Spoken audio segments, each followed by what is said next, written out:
नमस्कार, निगाह India news पर आपका स्वागत है। भारत देश में अभी भी अंधविश्वास के नाम पर, तंत्र मंत्र के नाम पर या यूँ कहें कि पूजा पाठ के नाम पर इतना झोल झाला है, इतना गड़बड़ झाला है, इतना गलत कार्य हो रहा है कि इस पर लोगों का किस तरीके से अंधविश्वास करके लोगों का गलत इस्तेमाल किया जा रहा है, कैसे उनको अंधकार की ओर ढकेला जा रहा है, उनको तमाम दिलासे दे करके उनको गलत राह पर ढकेला जा रहा है, उन्हें लूटा जा रहा है, उन्हें बर्बाद किया जा रहा है। आज का वीडियो इसी विषय पर आधारित है। हम आपको ये वीडियो दिखाएंगे और इसमें बताएंगे कि आखिर किस तरीके से यहाँ पर तंत्र मंत्र और अंधविश्वास के नाम पर भोले भाले लोगों को फंसाकर उन्हें गुमराह करके उनकी ज़िंदगी को बर्बाद कर दिया गया। क्या आप सोच सकते हैं कि तंत्र विद्या के नाम पर किसी की ज़िंदगी नर्क बन सकती है? करोड़पति का सपना दिखाकर मासूम लड़कियों को जाल में फंसाना, उनका यौन शोषण करना और फिर उनकी अश्लील वीडियो बनाकर ब्लैकमेलिंग करना, ये सब किसी थ्रिलर फिल्म की कहानी नहीं है, बल्कि हकीकत है। आजकल यूपी के संभल का ज़िला काफ़ी चर्चा का विषय बना हुआ है और ये यूपी के संभल से जुड़ी हुई ये कहानी हम आपको आज बताने जा रहे हैं। वीडियो शुरू करने से पहले अगर आपने हमारे चैनल को सब्सक्राइब नहीं किया है तो आप हमारे चैनल को सब्सक्राइब करें और बेल आइकन बटन को ज़रूर दबाएं और हमें सिर्फ छोटा सा सहयोग करके हमें आगे बढ़ाने का प्रयास करें। आज हम आपको बताने जा रहे हैं संभल के धनवर्षा गैंग की सच्चाई।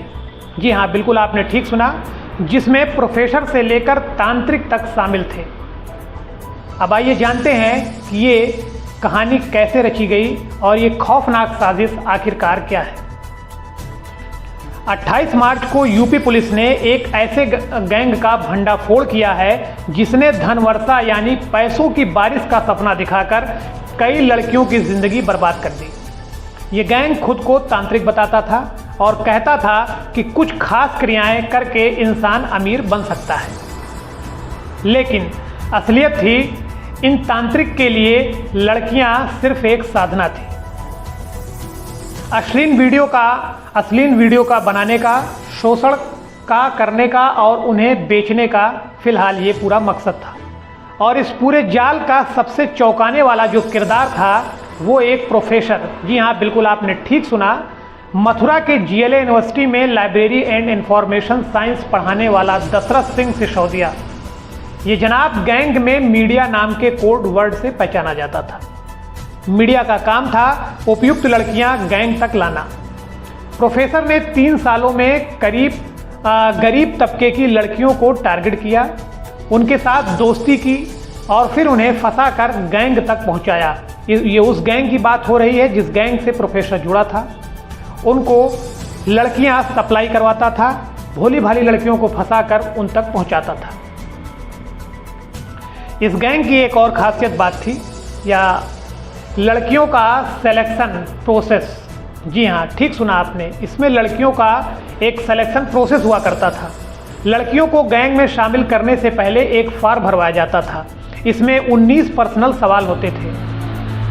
अब आप ये जब सवाल सुनेंगे तो आप हैरान रह जाएंगे, जिसमें से कुछ सवाल हम आपको बता देते हैं जो बड़े ही चौंकाने वाले सवाल थे कि आखिरकार किस तरीके से ये गैंग काम करता था और ये प्रोफेसर किस तरीके से मिलकर इन लड़कियों की ज़िंदगी बर्बाद करता था। अब आप सवाल सुनिए। पहला सवाल, शरीर पर तिल कहाँ है?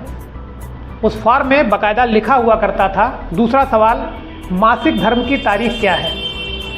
क्या पहले किसी से संबंध रहे हैं या नहीं? ये सारे पॉइंट आउट हम आपको बता रहे हैं जो उस फॉर्म में लिखा रहता था। पुलिस ने अपनी तफसील में, अपनी जांच पड़ताल में ये चीज़ें पाई है, वो फॉर्म मिला है जहां पर ये देखने को मिला है। अब सोचिए किस तरीके का सवाल इसमें रहता था। शर्तें और भी थी, जैसे लड़की की हाइट क्या होनी चाहिए, 5 फीट 6 इंच से ऊपर नहीं होनी चाहिए। फॉर्म भरवाने के बाद अश्लील क्रियाओं करने के लिए तैयार किया जाता था। ये सब कुछ धनवर्षा के नाम पर होता था।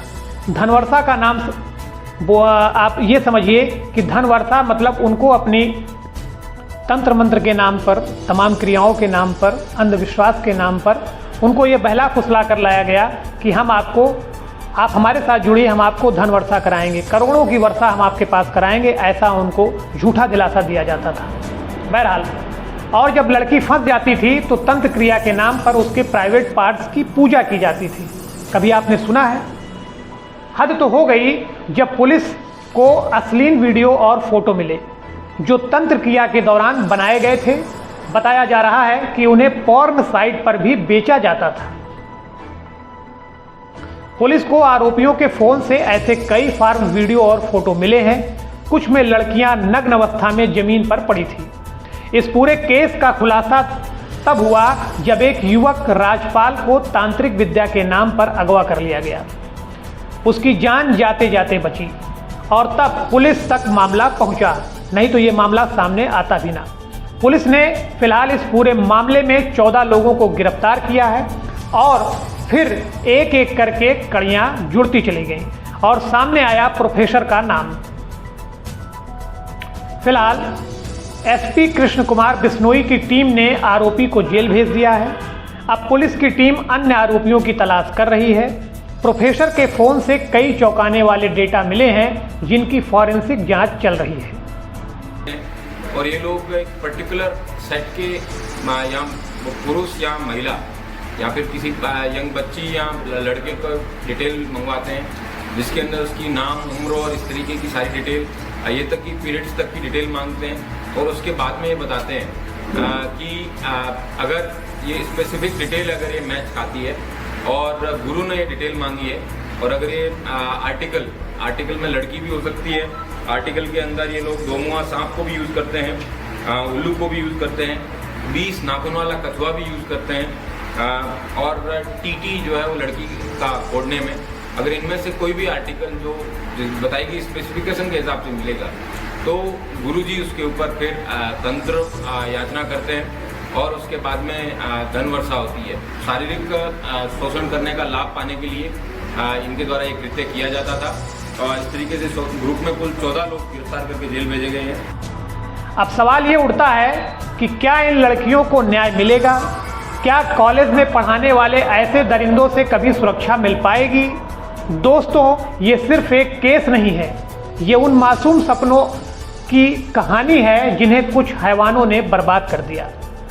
अब बड़ा सवाल ये भी है कि आखिरकार अंधविश्वास के नाम पर, टोना टुटका के नाम पर या तंत्र विद्या के नाम पर ऐसे मासूम लोगों को, भोले भाले लोगों को, मासूम लड़कियों को अपना शिकार बनाया गया और उन्हें हैवानियत की उस हद तक, इसमें सारी हदें पार कर दी गई।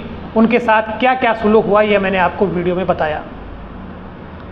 ऐसे लोगों को गिरफ्तार कर लिया गया है, कार्रवाई चल रही है, लेकिन मेरा सिर्फ ये कहना है कि ऐसे लोगों को कड़ी से कड़ी सजा दिलाकर, इंसानियत के नाम पर ऐसे गंदा खेल करने वालों लोगों के लिए कड़ी से कड़ी सजा दिलाकर समाज में एक मिसाल कायम करनी चाहिए कि आखिर वो दोबारा ऐसा प्रयास ना करें। अगर आपको ये लगता है कि ऐसे मामलों को उजागर करना जरूरी है तो इस वीडियो को लाइक करें, शेयर करें, कमेंट में अपनी राय हमें ज़रूर दिया करें। और हाँ, एक ज़रूरी बात जो मैं आपको आखिरी में बताना चाहता हूँ, अपने बच्चों को जागरूक करें, क्योंकि शिकार कहीं से भी बन सकता है, यहाँ तक कि एक यूनिवर्सिटी प्रोफेसर से भी, जैसा कि आपने इस पूरे वीडियो में देखा। तो आजकल चारों तरफ अंधविश्वास की जो कहानियाँ कढ़ी जा रही हैं, आप सुरक्षित रहिए, अपने बच्चों को होशियार रखिए और खुद सही सलामत रहिए। मिलते हैं अगले वीडियो में, तब तक के लिए नमस्कार।